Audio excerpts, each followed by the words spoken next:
مجھ کو اچھی طرح یاد ہے کہ میں نے اشرف کو 3 دن پہلے بتا دیا تھا کہ ولایت اور فضیلت 3 دنوں بعد غائب ہو جائیں گے۔ میں نے یہ بھی بتا دیا تھا کہ رات کی گاڑی پر شہر سے سوار ہوں گے۔ پھر اس نے کیا کہا تھا؟ میں نے چونک کر پوچھا اور کہا، اس نے کچھ نہ کچھ ضرور کہا ہوگا۔ ہاں جی، اسلم نے بتایا۔ اشرف بہت خوش ہوا تھا اور اس نے کہا تھا کہ خدا کرے یہ دونوں چلے جائیں، پھر سب کو پتہ لگ جائے گا کہ میں نے فضیلت کو خواہ طلاق نہیں دی اور یہ لڑکی تھی ہی بدکار۔ یہ فضیلت لڑکی کیسی تھی؟ میں نے پوچھا۔ ولایت کے ساتھ اس کی محبت تھی یا؟ وہ محبت بالکل نہیں تھی جی، اسلم نے کہا، ان کے خراب مراسم تھے۔ میں آپ کو سچ بتاؤں، ولایت تو مجھ کو اس رازداری کے پیسے دیتا تھا اور فضیلت جو تھی بڑی پکی بدمعاش لڑکی تھی۔ اس نے اپنا آپ مجھے سونپا ہوا تھا۔ اس نے دوستی اپنے جیسے بدمعاش ہی سے لگائی تھی۔ پھر وہ چلے گئے؟ جی جناب، اسلم نے جواب دیا، وہ چلے گئے۔ تم نے اشرف کو کیوں بتا دیا تھا؟ دراصل اشرف ہر وقت میرے اعصاب پر سوار رہتا تھا، اسلم نے جواب دیا۔ میں اس شخص سے ڈرتا تھا، اس کو خوش کرنے کے واسطے میں نے بتا دیا کہ یہ دونوں جا رہے ہیں۔ میں اشرف کو یہ جتانا چاہتا تھا کہ میں اس کا دوست ہوں، ولایت کا نہیں۔ یہ باتیں سن کر مجھ کو اشرف پر شک ہونے لگا، لیکن یہ سوچ میرے دماغ میں آئی کہ ولایت اور فضیلت کو اگر اشرف نے قتل کیا ہے تو کہاں کیا تھا؟ پھر ان کی لاشیں قصبے کے ایک مکان میں کس طرح پہنچی؟ اتنا انتظام اشرف نہیں کر سکتا تھا۔ میں اس روز واپس آ گیا اور اگلے روز صبح سویرے ولایت حسین کے گاؤں کی طرف چلا گیا۔ یہ دوسرے تھانے کا گاؤں تھا۔ میں اس بڑے گاؤں گیا جہاں تھانہ تھا۔ وہاں اب 2.5 سال پہلے والا ایس ایچ او نہیں تھا، نیا ایس ایچ او ایک ہندو سب انسپکٹر تھا۔ میں نے ولایت کے بارے میں معلومات لینی تھی اور اس کے ڈھانچے سے جو کپڑے وغیرہ ملے تھے وہ اس کے وارثوں کو دکھا کر شناخت کرانی تھی۔ میں یہ اشیاء ساتھ لے گیا تھا۔ ہندو تھانے دار کو میں نے بتایا کہ میں کیوں آیا ہوں۔ تھانے میں کچھ کانسٹیبل اور ایک ہیڈ کانسٹیبل ایسے تھے جو 2.5 سال سے زیادہ عرصے سے اس تھانے میں تھے۔ ان سب سے مجھ کو پتہ لگا کہ ولایت معمولی قسم کا بدمعاش نہیں تھا، وہ چھوٹی موٹی بدمعاشیاں نہیں کرتا تھا، وہ اپنی دنیا کا بادشاہ تھا۔ ہیڈ کانسٹیبل نے مجھ کو الگ بٹھا لیا۔ اس نے بتایا کہ ولایت کے ساتھ اس کی گہری دوستی تھی۔ ولایت شراب پیتا اور امیر کبیر آدمیوں کے ساتھ جوا کھیلا کرتا تھا۔ عام قسم کے بدمعاشوں کے ساتھ وہ کوئی تعلق نہیں رکھتا تھا اور عورتوں کا تو وہ شکاری تھا۔ کیا تم کو یاد ہے کہ 7 والا گاؤں جو ہے، اس گاؤں کی ایک لڑکی کے ساتھ ولایت کی بہت دوستی تھی؟ ہیڈ کانسٹیبل نے میری بات پوری نہ ہونے دی اور بول پڑا، بہت ہی خوبصورت لڑکی تھی، میں نے دیکھی تھی۔ اس کی قسمت خراب تھی کہ اس نے ولایت حسین کے ساتھ دل لگا لیا اور اس کی محبت کی خاطر طلاق لے لی۔ اس بیچاری کو امید تھی کہ ولایت اس کے ساتھ شادی کر لے گا۔ اس کو معلوم نہیں تھا کہ ولایت اپنی ماں اور اپنے باپ کے ساتھ بھی وفا کرنے والا آدمی نہیں تھا۔ وہ تو اس لڑکی کے ساتھ گھر سے نکل گیا تھا۔ میں نے کہا، وہ مجھ سے پوچھیں کہ لڑکی کو کہاں لے گیا تھا؟ ہیڈ کانسٹیبل نے کہا، وہ لڑکی کو بیچنے کے واسطے لاہور لے گیا تھا۔ وہ لاہور جاتا رہتا تھا اور ہیرا منڈی والوں کے ساتھ اس کا یارانہ تھا۔ کیا وہ یہ کام بھی کرتا تھا؟ اس کام کو ابھی اس نے زیادہ نہیں چلایا تھا، ہیڈ کانسٹیبل نے کہا۔ یہاں سے 4-5 میل دور ایک گاؤں کی ایک لڑکی کو اس نے اسی طرح اپنی محبت میں پھانسا تھا اور اس کو لاہور لے جا کر بیچ آیا تھا۔ یہ 5-6 مہینے پہلے کی بات ہے۔ اس نے میرے ساتھ صلاح مشورہ کیا تھا۔ صرف ایک اور آدمی ہے جو ولایت کا بڑا گہرا یار ہے، اس کو اس بات کا علم ہے۔ اب وہ اس لڑکی کو لاہور لے گیا تھا جس کا آپ ذکر کر رہے ہیں۔ میں نے اس ہیڈ کانسٹیبل کو ابھی بتایا نہیں تھا کہ اس لڑکی کی ہڈیاں میرے تھانے کے قصبے سے برآمد ہوئی ہیں اور ہڈیوں کا دوسرا ڈھانچہ ولایت حسین کا ہی ہوگا۔ سنا ہے وہ آج تک واپس ہی نہیں آیا۔ میں نے کہا، 2.5 سال ہو گئے ہیں، کہاں غائب ہو گیا ہے؟ اس نے جو کام شروع کر دیا تھا اس میں خطرہ تو ہوتا ہی ہے، ہیڈ کانسٹیبل نے کہا۔ آپ خود سوچیں، آپ خود پولیس آفیسر ہیں، آپ تو اچھی طرح جانتے ہیں کہ عورتوں کی منڈی میں کیا کچھ نہیں ہوتا۔ میں تو یقین کے ساتھ کہتا ہوں کہ ہیرا منڈی کے استادوں اور بروکروں نے اس سے لڑکی دھر لی ہوگی اور ولایت کو دریائے راوی میں ڈبو دیا ہوگا، یا ولایت نے رقم وصول کر لی ہوگی اور کسی نے رقم کی خاطر اس کو ہمیشہ کے واسطے لاپتہ کر دیا ہوگا۔ ولایت دیہاتی بدمعاش تھا، لاہوریوں کے آگے وہ گدھا یا الو تھا۔ میں نے اس کو بتایا تھا کہ تم نے جو کاروبار شروع کیا ہے وہ خطرناک ہے۔ اچانک وہ چپ ہو گیا اور ادھر ادھر دیکھ کر اس نے اپنے دونوں ہاتھ میرے دونوں گھٹنوں پر رکھ کر منت کرنے کے لہجے میں کہا، ایک درخواست ہے جناب۔ میں نے آپ کو اپنا مسلمان بھائی سمجھ کر سب کچھ بتا دیا ہے اور راز کی بات بتا دی ہے۔ آپ میرے اوپر پردہ ڈال دینا۔ یہ نہ کہنا کہ پولیس کا ہیڈ کانسٹیبل ہو کر اس نے ایک گمشدہ لڑکی کا سراغ اپنے دل میں دبا کر رکھا۔ فکر نہ کر یار، میں نے کہا، مجھ کو اپنے کام سے غرض ہے۔ اب میں تم کو راز کی ایک بات بتانا چاہتا ہوں۔ ولایت اور وہ لڑکی فضیلت لاہور پہنچے ہی نہیں تھے۔ ان دونوں کی ہڈیاں شہر کے غیر آباد مکان میں دفن تھیں۔ میں نے نکلوا لی ہیں، صرف ڈھانچے ہیں اور کپڑے ہیں۔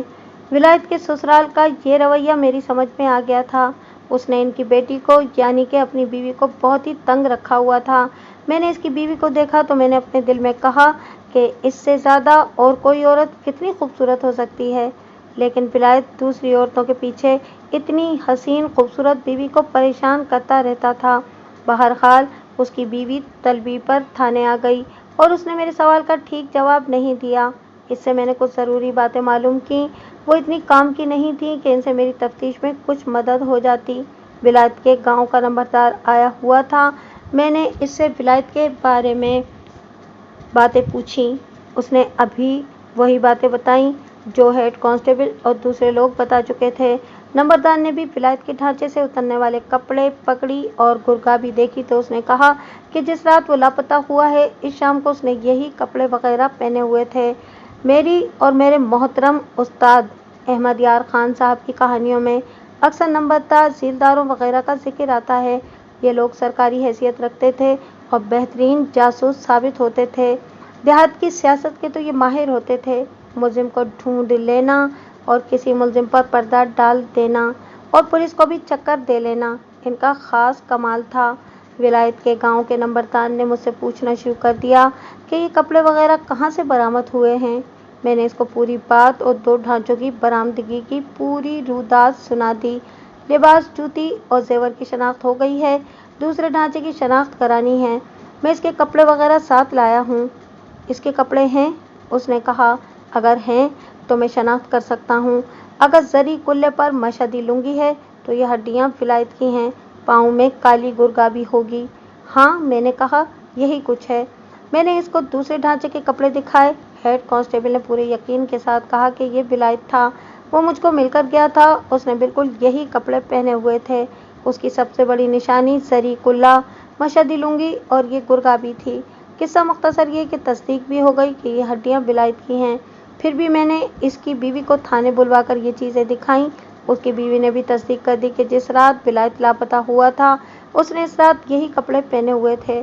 یہاں میں ایک اور بات سنانا چاہتا ہوں، وہ یہ ہے کہ میں نے ولایت کے وارثوں یعنی کہ ماں باپ، بھائی وغیرہ کو تھانے طلب کیا تھا۔ گاؤں کا نمبردار آ گیا تو اس نے بتایا کہ اس شخص کا اپنا کوئی بھی نہیں۔ ولایت ماں باپ کا اکلوتا بیٹا تھا۔ ماں باپ مر چکے تھے۔ اس کے سسرال والے زندہ اور سلامت تھے۔ انہوں نے تھانے آنے سے انکار کر دیا تھا۔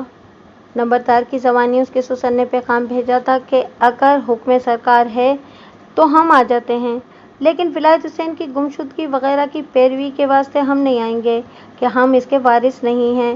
میں ایک بات سوچ رہا ہوں چودھری، میں نے اس نمبردار کو کہا، ان دونوں کی لاشیں شہر کے چودھری احمد دین کے غیر آباد مکان میں کس طرح پہنچی؟ نمبردار پرانی عمر کا آدمی تھا۔ اس نے آنکھیں بند کر لیں اور گہری سوچ میں ڈوب گیا۔ یک لخت اس نے آنکھیں کھولیں اور چٹکی بجائی۔ کیا آپ نے اس لڑکی کے گاؤں کے نمبردار کے ساتھ بات نہیں کی؟ نمبردار نے مجھ سے پوچھا۔ وہ تو میرے ساتھ رہا ہے، لیکن میں نے اس کے آگے یہ سوال نہیں رکھا تھا۔ آپ یہ سوال اس کے آگے رکھتے تو آپ کو کچھ نہ کچھ جواب مل جاتا۔ نمبردار نے کہا، میں آپ کو اسی گاؤں کے ایک آدمی کا بڑا گہرا تعلق چودھری احمد دین کے ساتھ بتا سکتا ہوں۔ یہ لڑکی جو لاپتہ ہوئی تھی اور جس کو طلاق ہو گئی تھی، اس کا سسر چودھری احمد دین کا گہرا یار ہے۔ ان دونوں کے 2 مربے سرگودا کے علاقے میں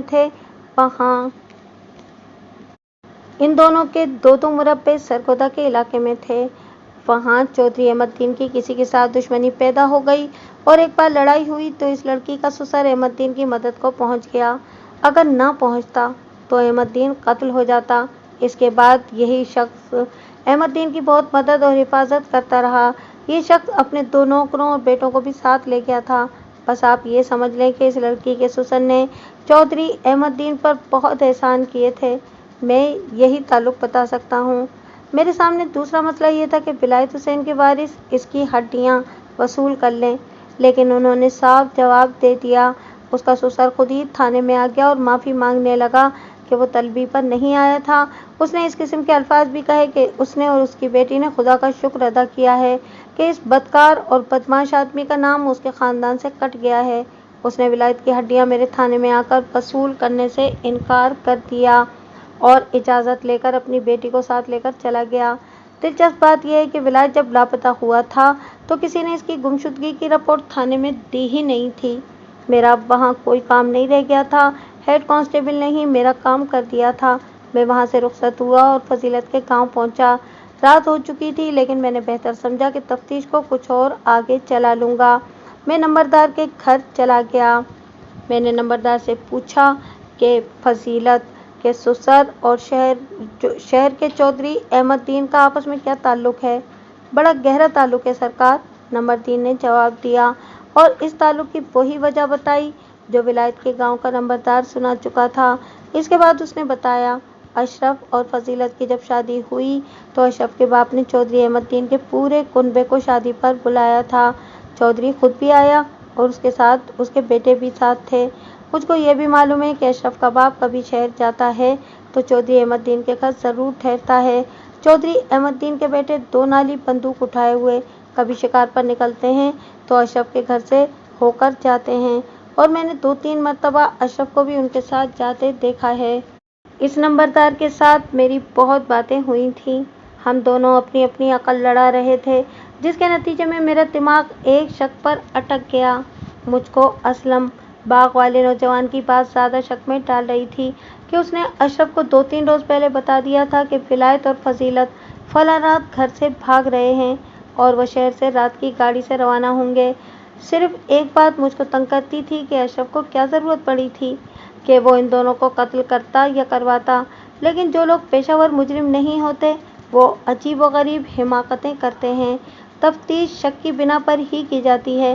میرے اندر سے یہی آواز آتی تھی، اشرف میرا ملزم ہے یا نہیں، چودھری احمد دین یا اس کے بیٹے، یا یہ سب اصل ملزم ہیں؟ دیکھو چودھری، میں نے نمبردار سے کہا، اپنے دماغ کو 2-2.5 سال پیچھے لے جاؤ اور وہ دن یاد کرو جس رات فضیلت لاپتہ ہوئی تھی۔ کیا اس روز اسلم یا اس کا باپ یا دونوں شہر گئے تھے؟ نمبردار گہری سوچ میں پڑ گیا اور میں اس کے منہ کی طرف دیکھتا رہ گیا۔ ہاں سرکار، اس نے سوچ سے نکل کر جواب دیا۔ میں پورے یقین کے ساتھ تو نہیں کہتا، لیکن کچھ اس طرح یاد آتا ہے کہ شام کے بعد میں نے باپ بیٹے کو گاؤں سے نکلتے دیکھا تھا، اور یہ تو مجھ کو اچھی طرح یاد ہے کہ سورج نکلنے سے پہلے دونوں شہر کی طرف سے آ رہے تھے۔ ان کے ساتھ دور سے سلام دعا ہوئی تھی اور شاید ویسے ہی کوئی بات ہوئی ہو یا نہیں، وہ مجھے اب یاد نہیں۔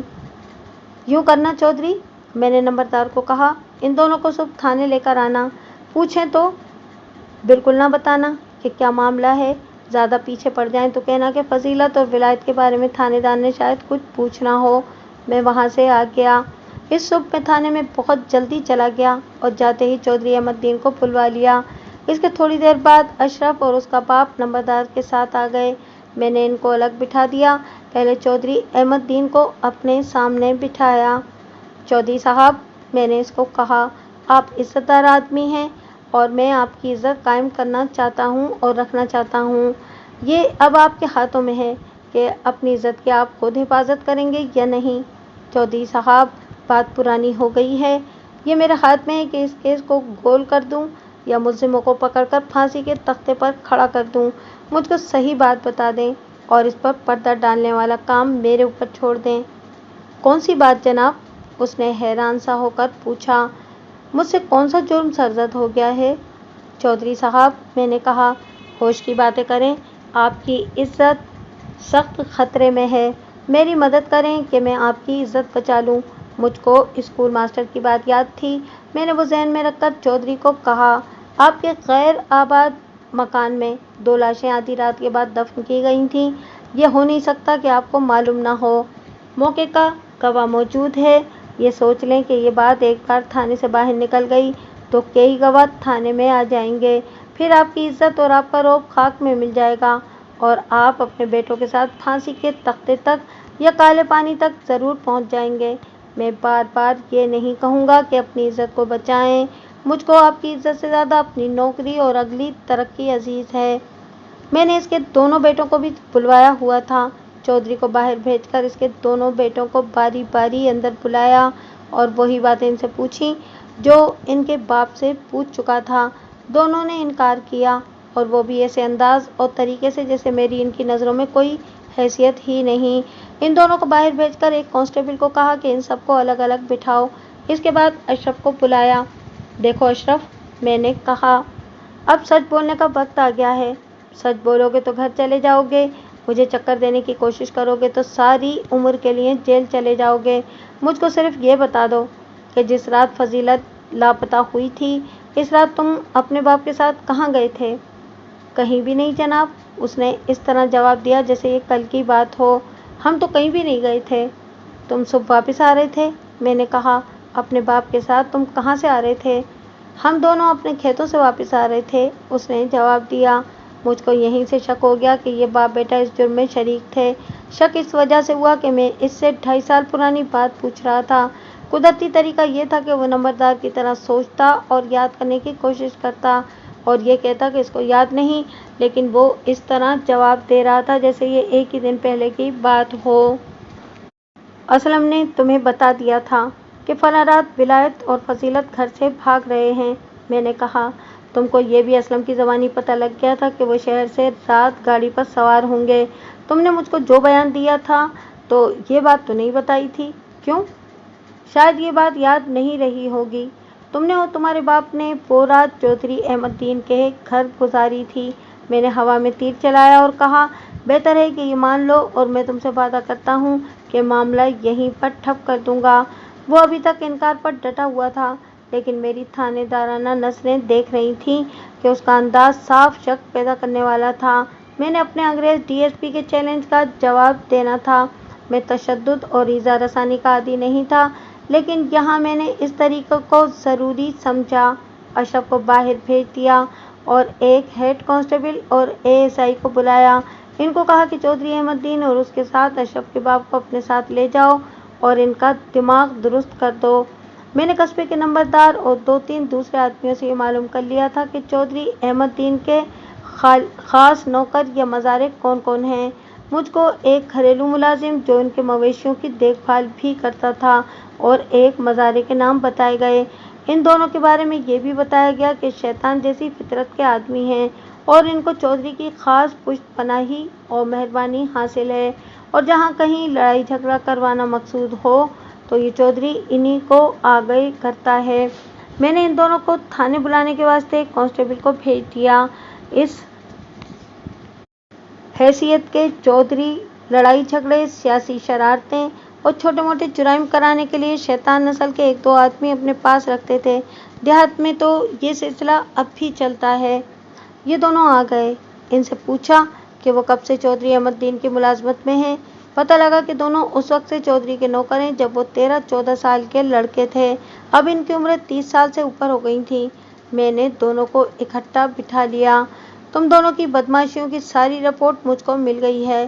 میں نے ان کو کہا، اب تمہاری باقی عمر جیل خانے میں گزرے گی۔ پہلے 8-10 روز تھانے میں ہڈیاں توڑواؤ گے اور پھر جیل خانے بھیج دیے جاؤ گے، جہاں تمہارے پاؤں میں بیڑیاں ڈال دی جائیں گی۔ 1 سال مقدمہ چلے گا، پھر عمر قید ملے گی۔ تمہارا چودھری تمہاری مدد کو نہیں آئے گا۔ دونوں کے رنگ پیلے پڑ گئے۔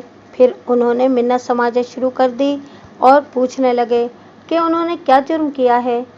ایک جرم ہو تو بتاؤں، میں نے ان کو گالیاں دیتے ہوئے کہا۔ اس وقت ایک جرم کی بات کروں گا۔ تم دونوں کو معلوم ہے کہ چودھری کے غیر آباد مکان سے 2 سوکھی ہوئی لاشیں نکلی ہیں۔ تم دونوں کو پتہ ہے کہ یہ لاشیں کس کی ہیں، اور تم دونوں کو یہ بھی پتہ ہے کہ وہ آدمی اور ایک جوان لڑکی کس طرح قتل ہوئے تھے۔ تم دونوں میں سے جو مجھ کو یہ ساری واردات سنا دے گا اس کو وعدہ معاف گواہ بنا دوں گا۔ تم جانتے ہو وعدہ معاف گواہ کو کیا انعام ملتا ہے؟ اس کو معاف کر دیا جاتا ہے۔ میں نے ایک کو کہا، پہلے تم آؤ۔ اس کو ساتھ لے کر میں اپنے دفتر میں جا بیٹھا۔ تم غریب آدمی ہو، میں نے اس کو کہا،